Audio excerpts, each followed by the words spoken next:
The Umgadi trailer revealed at San Diego Comic-Con is the best trailer NRS has dropped so far. Filled with surprises like Darius, Baraka, who I thought wasn't coming back at all, Tanya returns, and of course finally Lee May makes her long requested return from Armageddon prison. And so much more that wasn't shown to the greater public, which still hasn't been shown. That is absolutely disappointing. So today I want to tackle two things. Provide a closer look to all the returning main characters, and finally some heavy speculation of the story based on what we've seen so far in all these trailers. This does mean I will also talk about what was been shown at the San Diego Comic-Con panel, which hasn't been shown to the public. If you want to avoid those as potential spoilers, fair enough. Once we get to that point, I will let you know when those spoilers begin. With all that out of the way though, let's talk all things Lee May's NRS debut is looking amazing so far. This is really what I hoped we would see from a returning 3D era character. A large focus on actually referencing older movesets and improving on it, rather than redesigning the character and putting in one or two special moves that they used in the older games just to show that there is a connection. As you can see here, so many of her strings and attacks are callbacks to either one of her old fighting styles that she used in Deadly Alliance and Deception. She has her multitude of cartwheel attacks, her throw is a near one-to-one recreation, and then they added some purple Spirit Guardian juice on top of it. Even her move I used to mockingly call the bicycle punches are back, but they look so much better now. She flies in with a powerful knee strike to the gut, finishes it off with a fast flurry of fisticuffs. And her new projectile isn't a standard projectile, but a more close ranged attack that seems to set up for some kind of combo, once again emphasizing a change towards a more aggressive playstyle, which the game does seem to more lean to in general. It is no secret that I didn't really care for Lee May in the older games. She never felt like an inspired character to me, but now she is a much more fleshed out character, who is playing a seemingly important role in the new timeline. And there are still a lot of hints to the old timeline's Lee May, mostly about her once again sacrificing herself to try and defend her people from oppression. And oppression definitely seems to be a recurring Outworld theme at this point. And the best part is that her fatal blow reminds me of Aladdin every time, so that's a bonus.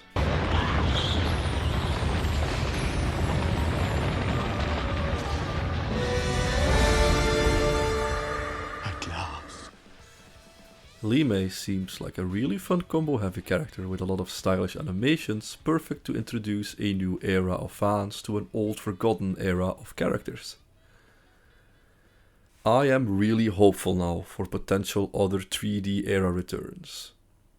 Hopefully they will get the same treatment as Lee May, where we see tons of references to their old fighting styles where it makes sense, and expand on them where possible, rather than fully redesign them and stray from the original. But there is no reason for me to doubt this will happen, as they have shown it here with Lee May, and even some previously revealed characters. Scorpion, for example, has gotten some very deep callbacks, like this triple kick combo from Ultimate Mortal Kombat 3, and this knee uppercut launcher, which is also a Ultimate Mortal Kombat 3 reference, but from Smoke's knee to uppercut launcher. And that's pretty clever, because in UMK3, Smoke was for all intents and purposes, both casually and competitively speaking, just a better Scorpion. On the other hand, however, we do have a returning character that has changed a lot though. Can we all appreciate how lovably crunchy Mortal Kombat 4's character select team is? But yeah, Tanya returns. And she once again has changed a lot. She really is one of those characters that whenever she returns, she is completely different from her previous iterations. From Mortal Kombat 4 to Deception, to MKX, to now, no Tanya is the same.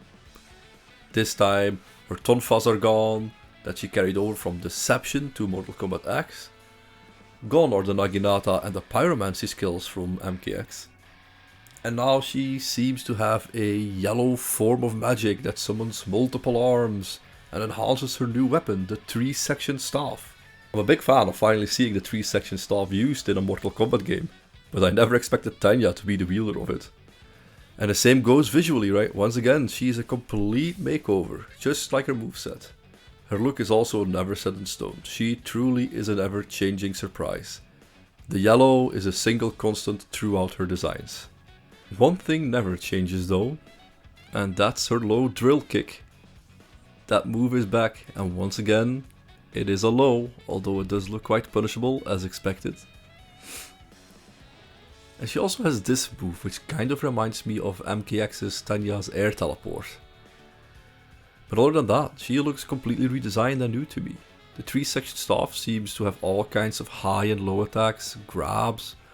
Who knows how it works, honestly. We see her enter a stance where she gets her glowing eyes back, but we never really get to discern what this stance does. I'm assuming it got something to do with this disc that shows up. Maybe it's some form of a visual indicator.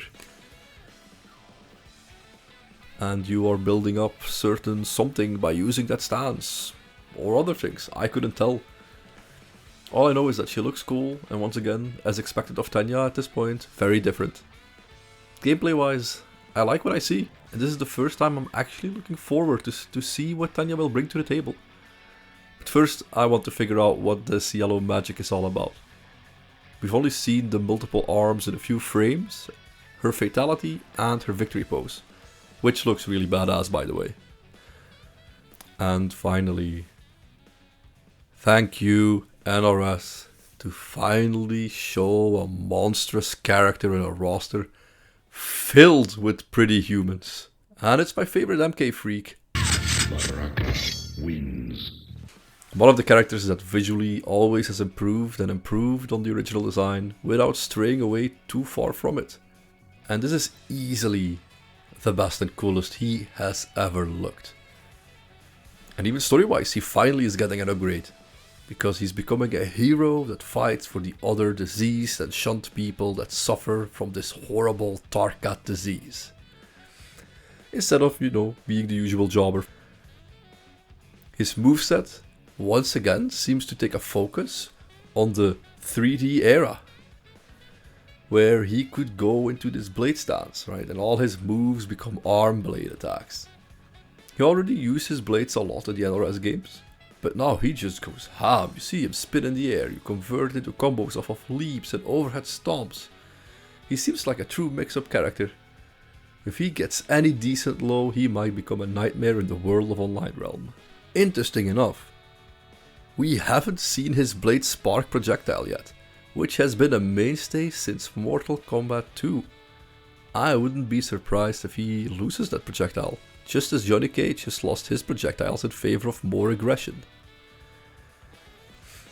To me, Baraka has almost always been cool throughout the ages, but unfortunately, competitively speaking, always hit or miss.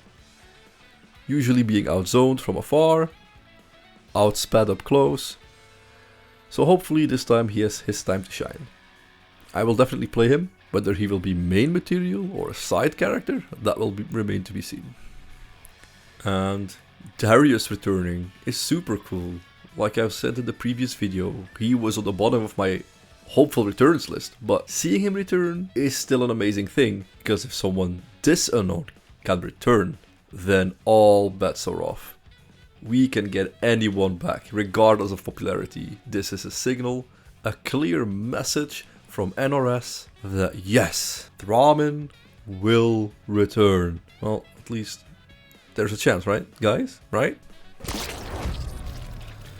Fatality. To end this video, of course, it is time for some fun. Trying to put the pieces together that were given to us. Let's get ready for some dumb takes and extreme speculation. just how I like it. But this also means I will be talking about other things that were shown during the San Diego Comic-Con panel, not shown in public. If you don't want to hear about this, then consider this your spoiler warning. What was shown at the panel has, in my opinion, some serious story implications, so I have to talk about them. First of all, Li Mei's return and her story revealed in her bio already tells us one thing. The king, presumably Jared, died when Li Mei was captain of the Umgadi, those sworn to protect the royal family. This failure seemed to have forced her to leave the Umgadi, and now that she returns for whatever reason with Liu Kang, I'm guessing to speak with the royal family of Outworld, it is clear that there is still hatred and mistrust in her fellow Umgadi, clearly heard here in a conversation between Li Mei and Tanya. Li Mei used to lead the Umgadi. It was on her watch that the princess's father was murdered. Surrender if you wish to remain unharmed. Let us pass, Tanya. The Empress and her family are in danger. Are you so easily taken in by lies? Tanya does not like Li Mei returning here. Now, we learn from the Comic-Con panel story trailers, through bad handcam quality I may add, because why is it not revealed to everyone, that Rico and Motaro indeed return, and most of all, that both are supporting some form of uprising, seemingly staging a coup or something. And this whole thing, oh boy, it got me thinking. But let's listen together first.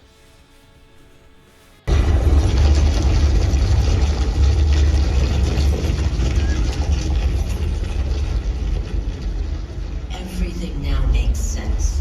My Umgadi contacts had said the general soldiers had been encroaching, but still, I can't fathom it. General Shao committing treason? It is the fruit of a poisonous seed planted by Shang Tsung. He played to the general's vanity, inflamed his prejudices to convince him that he alone can save our world. He may be unstoppable. The Umgadi don't have numbers, and my constables aren't trained for war. Know that I, too, will aid in the Empress's defense. Driver, what is it?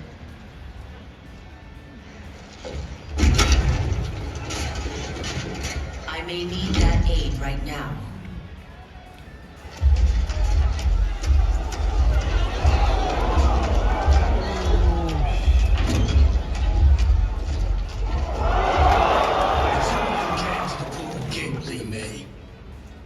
He isn't welcome in Outworld. I won't support the General, Reiko, nor his plot to usurp the throne. Then you won't live to see the new regime.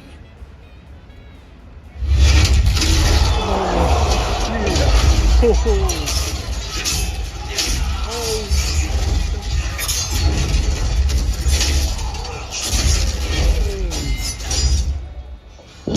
have us surrounded. I am Earthrealm's protector, Li Mei. I am no stranger to combat. Then let's get out there.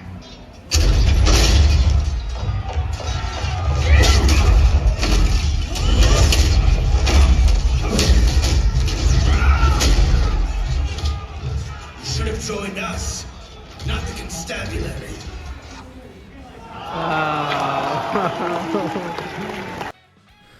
So yeah, Shang Tsung is definitely confirmed to be very pivotal to the story as expected, with how prominent he was depicted in the first reveal trailer. Once again, General Shao is mentioned, and he's staging a coup to save Outworld. It's a cool nod how Shang Tsung was Shao Kahn's advisor when Shao was ruler of Outworld in the old timeline. And his manipulation of Shao isn't stopping in this new era. So General Shao wants to usurp the throne to save Outworld. Reiko and Motaro join this new regime. And again, a large focus on Outworld politics, rather than Earthrealm being the focus. So I am calling it more confidently the mysterious voice from all the way back in the Lin Kuei trailer? I'm thinking that's definitely General Shao, waiting for the Lin Kuei to be recruited to his cause. I wouldn't be surprised he manipulates Bi-Han, who is growing increasingly frustrated with Liu Kang, maybe promising Bi-Han that helping him will benefit the Lin Kuei's position of power on Earthrealm with such a powerful ally. So let's recap what we have seen from all the multiple story trailers now. Someone in our world is usurping the throne, a game where both Tanya and Li Mei are playable, living terracotta skeleton warrior soldiers, something of power is hidden within the Temple of the Elements. If we assume, and it is only an assumption, that the Lin Kuei trailer's story is staged at the Temple of the Elements, then I am starting to believe that this sealed away power the Temple of the Elements Sub-Zero is seeking is either Onaga, related to Onaga, or the Kamidogu, all stemming from Mortal Kombat Deception's story. It even could still be Shinnok's amulet, as this was also part of the Kamidogu. Li Mei's Deadly Alliance and Deception endings were also related to Onaga. The first one, where she gets trapped inside one of the statues for years until saved by Chujinko in Deception. And the Deception one, where she decides to marry the Dragon King to guarantee safety for her people. Although those were non-canon endings, but still, I thought it would be fun to point out all those arcade endings just to fuel the flames of the Onaga craze that's happening right now a little bit more. So I am predicting that Bi-Han and the Lin Kuei, or at least part of it, will ally themselves with General Shao, and that there is a MK Deception adjacent power sealed inside the Temple of the Elements, which both Shao and Sub-Zero seek to use. Why is Shang Tsung manipulating Shao to start a war? Surely it's not just to spite Liu Kang, although that would be amazing and very funny. I'd like to believe that there is more reason to it. Most likely to become ever more powerful, trying to gain access to some powerful soul or artifact. Perhaps that being the soul of the Dragon King, the Kamidogu. Maybe Shang Tsung is trying to summon the One Being to bring destruction to Liu Kang's new timeline. Either way, I'm cautiously optimistic we might see Onaga back. But I wouldn't be surprised they chose everything that's Onaga related, but then link it to someone else. Or something completely different. Could be Cobra's immortal army in this timeline. We simply can't be sure. And that's going to be about it from me for this video. And if you kept listening to me ramble all the way to this point, I am honored that you decided to take some time out of your day to listen to me reach for every straw possible to make any form of connection I can. But I am feeling quite confident that part of it at the very least will ring true. So what are your expectations of where the story will take us? Do you believe we are going to see a lot of Deception adjacent plot points? I'd really love to hear your thoughts. Let's keep talking Mortal Kombat.